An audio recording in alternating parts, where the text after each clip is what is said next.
अल्हम्दुलिल्लाह अल्हम्दुलिल्लाह वकफ़ा वसलामुन अला इबादिहिल्लज़ीना इस्तफ़ा अम्मा बाद फ़अऊज़ु बिल्लाहि मिनश्शैतानिर रजीम बिस्मिल्लाहिर रहमानिर रहीम रब्बि इश्रह ली सदरी वयस्सिर ली अमरी वहलुल उक़दतम मिन लिसानी यफ़क़हू क़ौली सदक़ल्लाहुल अज़ीम। मोअज़्ज़ज़ ख़वातीन व हज़रात, अल्लाह तबारक व तआला ने अज़ाब की जो 3 निशानियाँ बताई हैं उनमें से एक निशानी ये भी है कि हम ग्रोहों को लोगों को तक़सीम करके एक दूसरे की ताकत का मज़ा चखाएँ।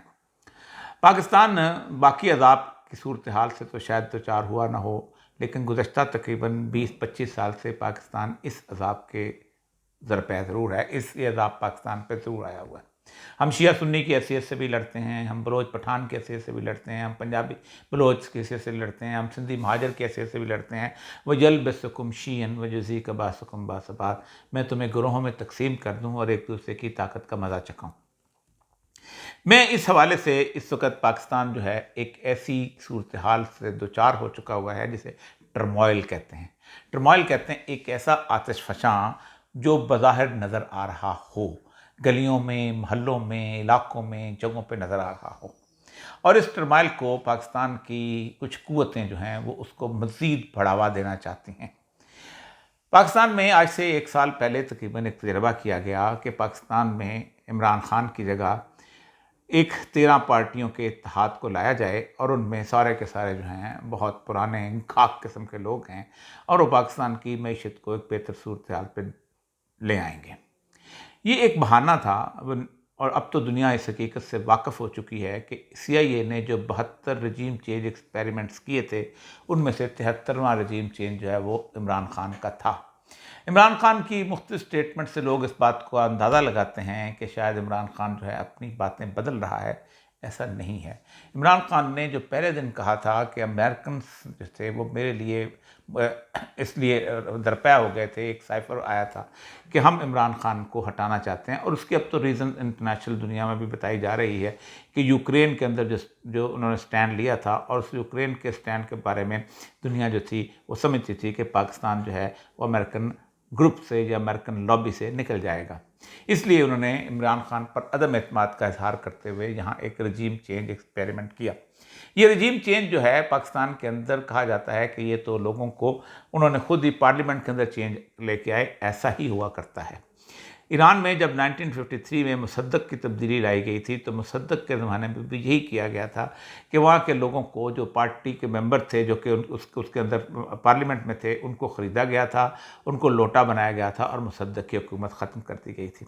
ज़ेलेंस्की से पहले यूक्रेन के अंदर 2014 में भी उन लोगों को ख़ास तौर पे ख़रीदा गया था, इन हाउस चेंज लगाई रह गई थी, और फिर उसके बाद लोग सड़कों पे निकल आए थे, और फिर उसके बाद रशिया ने हमला करके क्रीमिया पे कब्ज़ा कर लिया था। इसी तरह लुमुम्बा का जो एक्सपेरिमेंट है, अंगोला का पॉपुलर तरीन आदमी था, और उस बंदे के भी उन्होंने पार्टी के मेंबरान को ख़रीद के उसको ख़त्म किया, और जब वो उन लोगों को पता चला कि ये CIA ने किया है तो लुमुम्बा के इर्द गिर्द लोग इकट्ठे हो गए, तो लुमुम्बा को एक जगह ले जाके कत्ल कर दिया गया। जब उसको कत्ल किया गया तो उस कत्ल करने के बाद कम से कम 20 साल तक वो सारे का सारा जो इलाका जो था अंगोला का, वो जो है तबाह बर्बाद रहा, कभी वहाँ इस्तेहकाम नहीं आ सका।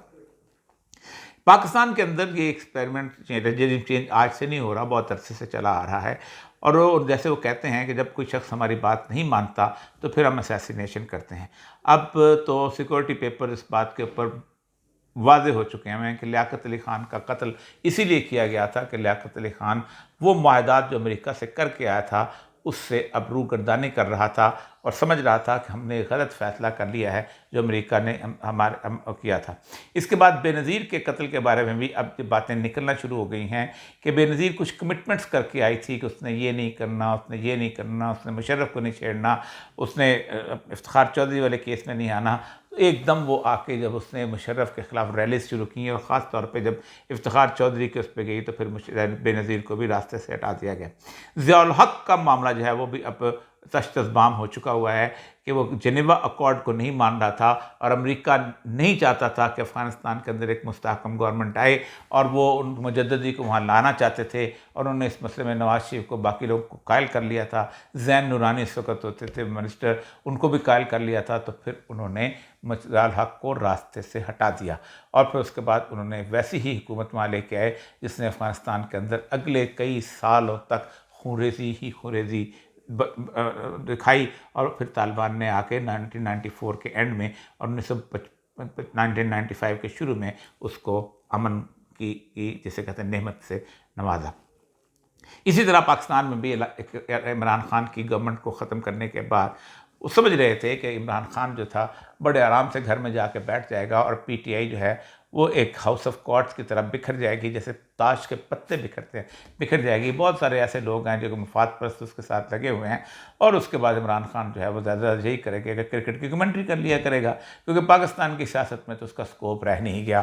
ख़ानदान उसका है नहीं जिसको लेके चलेगा, जट गुजर और शेख या राई या इस किस्म की कोई बरादरी उसकी नहीं है, इसलिए वो क्या कर लेगा ज़्यादा से ज़्यादा।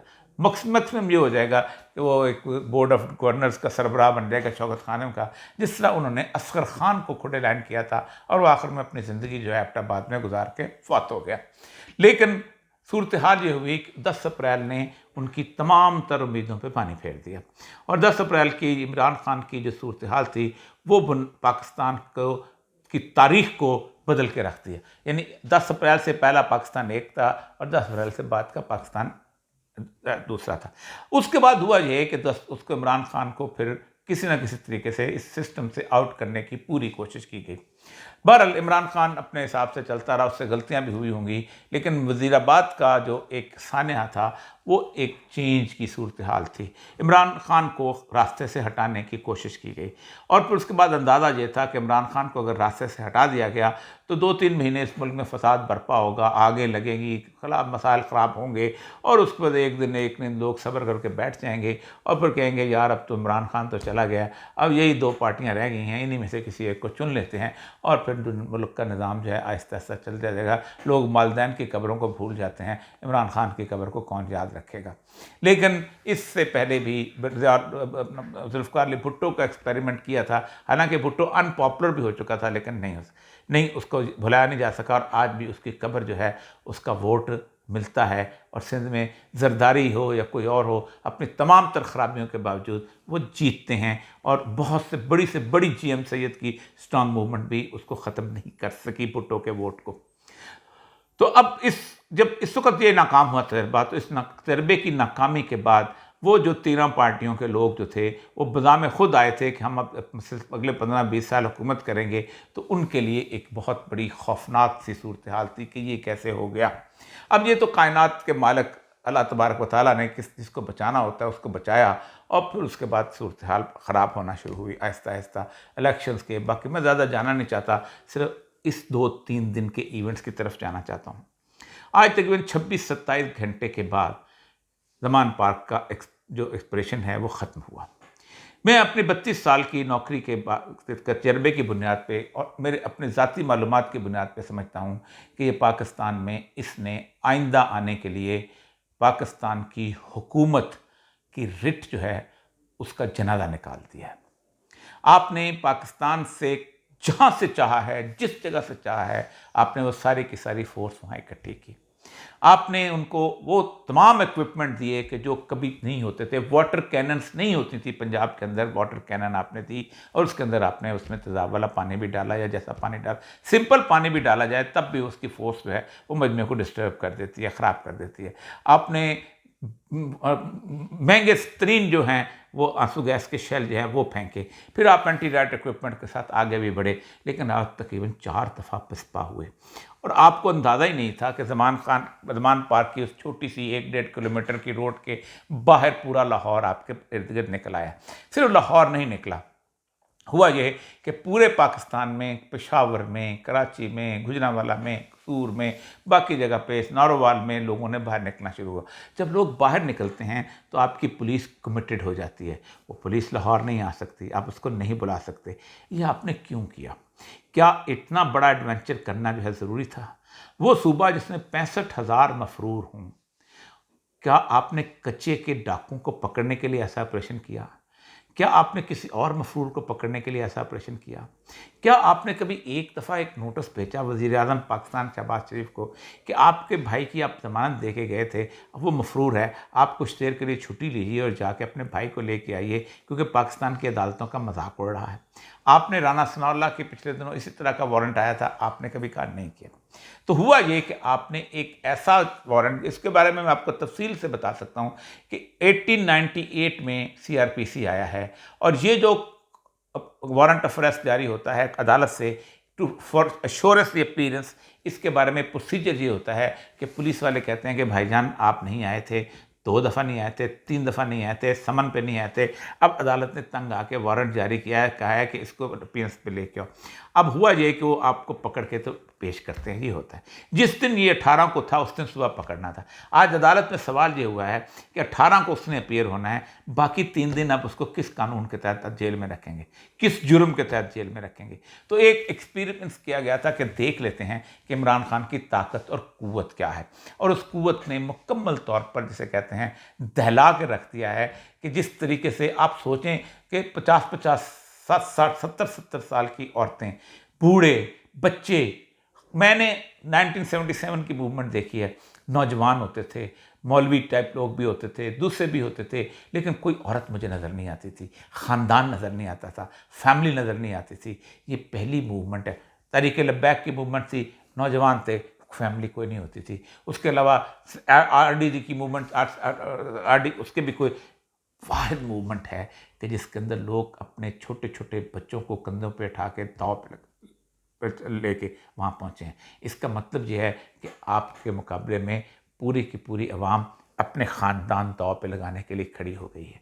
एक बात बताऊँ, रिट ऑफ द स्टेट जो होती है और रिट ऑफ द गवर्नमेंट जो होती है, वो बड़ी बड़ी कमज़ोर सी चीज़ होती है। एक दफ़ा कभी पुलिस की डंडे को कोई शख्स पकड़ ले तो फिर वो उसके बाद वो झिझक ख़त्म हो जाती है। एक दफ़ा आप फायर कर दें तो फिर उसके बाद दोबारा आप फायर नहीं कर पाते। या आपने मॉडल टाउन में फायर करके देख लिया, आप भाग गए थे, आप वहाँ खड़े रहते तो ऑपरेशन नहीं कर सकते थे, मज़ीद आगे नहीं हो सकते थे। इसी तरह आपने जामिया हफ्सा में करना चाहा तो आपने फिर जामिया हफ्सा पूरी को मिलिया मेट कर दिया और फिर उनको अपने वॉर टेरर के तौर पे डरा दला के लोगों को अपने कायल किया हुआ था। मौलाना अब्दुल रशीद गाजी के तरह के मद्दा मौजूद नहीं थे, उनके उतने ही लोग थे जितने वहाँ थे। इस तरह बाकी लोग, बाकी पार्टियाँ भी जब लेके निकलती हैं तो उनके उतने ही लोग होते हैं जो पार्टी के ख़ास तौर पे डाई हार्ड वर्कर्स होते हैं। लेकिन जहाँ तो पब्लिक अपने घरों से निकल के आई थी, ये पाकिस्तान की एक बहुत बड़ी ऐसी सूरत हाल है जिसे टर्निंग मोमेंट कह सकते हैं। आज पाकिस्तान की रियासत को सोचना पड़ेगा, पाकिस्तान की अदालत को सोचना पड़ेगा, पाकिस्तान की इस वक्त लोगों को सोचना पड़ेगा कि अगर हम एक ज़िद पूरी करने के लिए 22 करोड़ अवाम के मकबूल तरीन लीडर से टकरा जाएंगे तो हमारे पल्ले क्या बचेगा।